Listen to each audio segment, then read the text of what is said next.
मौसम का मिजाज पूरी तरह से बदल चुका है। कई इलाकों में हल्की बारिश के आसार जताए गए हैं। नोएडा का अगर हम जिक्र करें तो नोएडा में बारिश से तापमान में गिरावट, जहां लोगों को गर्मी से राहत मिलती हुई नजर आएगी। बड़ी खबर, मौसम विभाग ने आज दिल्ली एनसीआर में बारिश की संभावना जताई है और बारिशों से तापमान में गिरावट भी आएगी। लोगों को गर्मी से एक बड़ी राहत मिलती हुई नजर आने वाली है।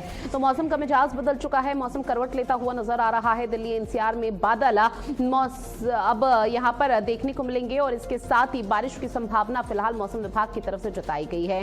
हालांकि बारिश होगी तो निश्चित तौर पर लोगों के लिए राहत भरी खबर भी सामने आएगी, क्योंकि उमस भरी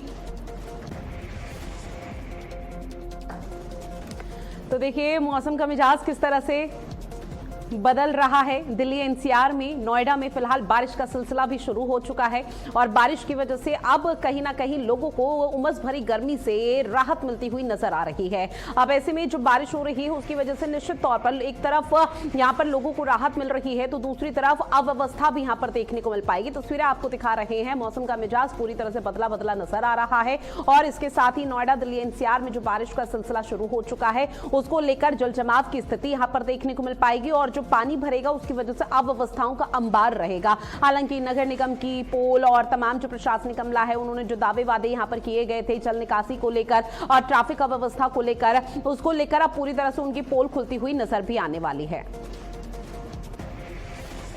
अगली बड़ी खबर, जहां मुजफ्फरनगर में राणा हाउस पर ईडी की छापेमार कार्रवाई। पूर्व विधायक शाहनवाज राणा के ऑफिस में पहुंची है ईडी की टीम, जहां छापेमार कार्रवाई को अंजाम दिया गया।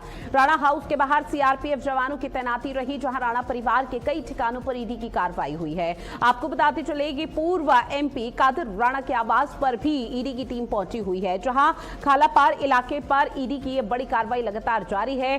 H1N1 गौतम बुद्ध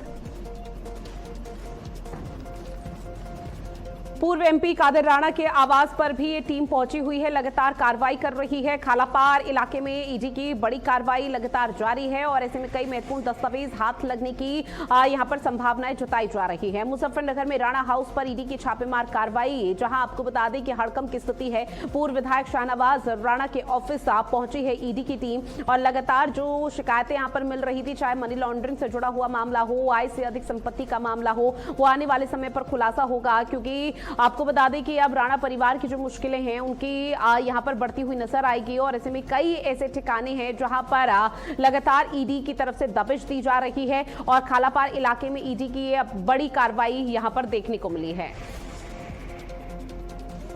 साथ ही गौतम बुद्ध नगर में स्वाइन फ्लू के 14 मरीजों की पुष्टि हो चुकी है। अब तक 14 मरीजों में स्वाइन फ्लू की पुष्टि हुई है। सभी मरीज अस्पताल के ओपीडी में जांच कराने के लिए पहुंचे थे। बड़ी खबर, जहां स्वास्थ्य विभाग ने मरीजों की रिपोर्ट जारी कर दी है। स्वाइन फ्लू एक बार फिर से दस्तक दे चुका है और इसके पीछे की वजह है कि मौसम लगातार बदल रहा है, क्योंकि जो बारिशनुमा मौसम हो रहा है और जो गंदगी का अंबार देखने को मिल रहा है या घरों के बाहर यहां पर आपको बताते चले कि गंदा पानी भर जाता है, जल जमाव की स्थिति होती है, तो उसकी वजह से लोगों को कई तरह की यहां पर बीमारी शुरू हो जाती है और जिसमें स्वाइन फ्लू एक ऐसी बीमारी जो कि यहां पर मौसम के बदलते ही आ जाती है और दस्तक देती है। अब तक 14 मरीजों की स्वाइन फ्लू की पुष्टि हो चुकी है और लगातार मरीजों की संख्या बढ़ती हुई देखने को मिल रही है। सभी मरीज अस्पतालों की ओपीडी में जांच कराने के लिए पहुंचे थे और जब यहां पर टेस्ट किया गया, रिपोर्ट सामने आई, तो स्वास्थ्य विभाग में भी हड़कंप की स्थिति है।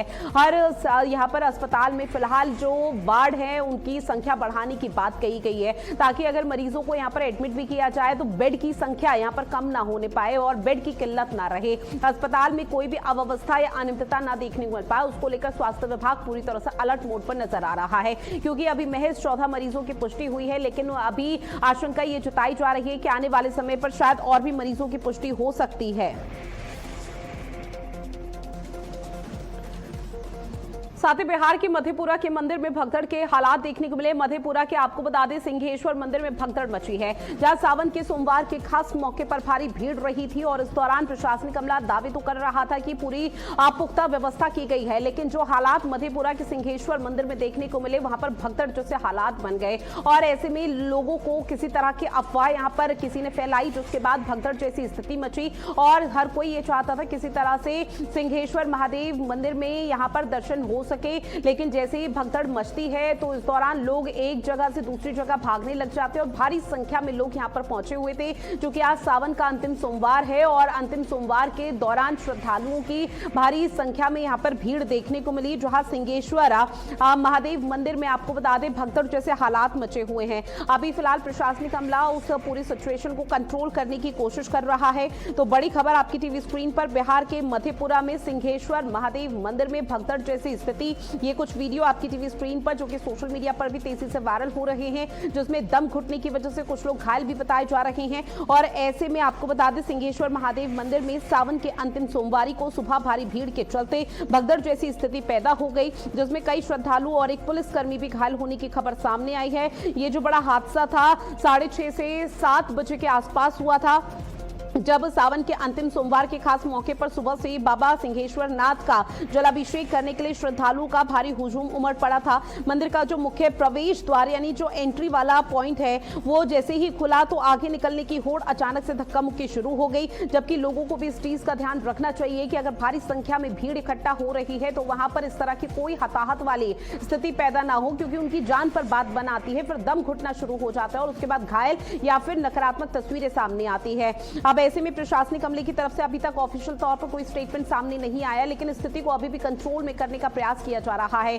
और अभी ऐसे में श्रद्धालु जो मौके पर मौजूद हैं उनके साथ कोशिश ये की जा रही है कि सभी को यहां पर समझाया जा सके और उसी लिहाज से प्रयास यहां पर किया जा सके। इसी बीच एक और बड़ी खबर मिल रही है, वाराणसी में श्रावण के अंतिम सोमवार पर काशी पूरी तरह से शिवमय नजर आई है। बाबा विश्वनाथ के दर्शन और जलाभिषेक के लिए रात से ही श्रद्धालुओं और कांवड़ियों की लंबी लंबी कतारें लगी रही।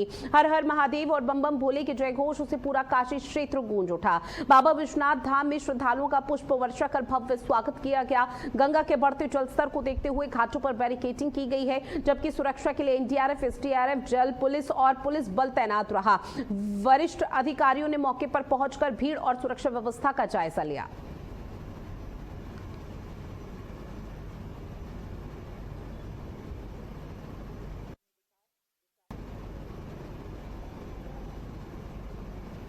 तो देखिए अंतिम सोमवार पर शिवमय हुई है काशी, भारी संख्या में श्रद्धालु मौके पर पहुंचे हुए हैं।